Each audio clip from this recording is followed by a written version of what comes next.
Good morning you all! So I just wanna share, katulad nga ng mga pinopost ko, ay Parent-Teacher Conference Day namin ngayon, buong maghapon, 9 to 3. So dito ako sa classroom, ayan. So by classroom ngayon ng Parent-Teacher Conference namin kasi last time, nasa loob kami ng multipurpose gym. Pero ngayon, napag-desisyon na by year. So, ayan, dala-dala ko sila ngayon, walang babysitter for Friday.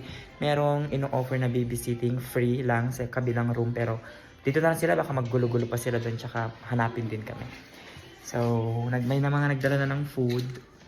Thankful kasi binigyan din sila.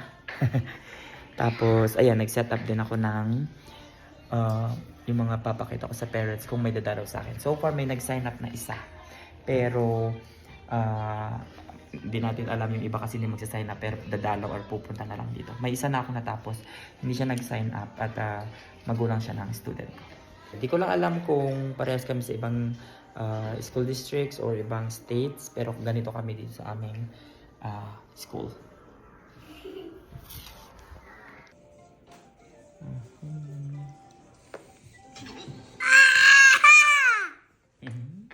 Are you happy, Turner?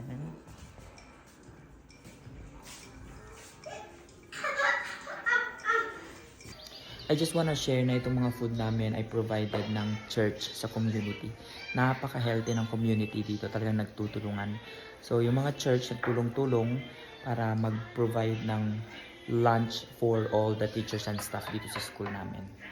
So ganun din sa mga ibang activity, talagang nagtutulungan. Yung school din, ganun, mga iba't ibang organization establishments, ganun.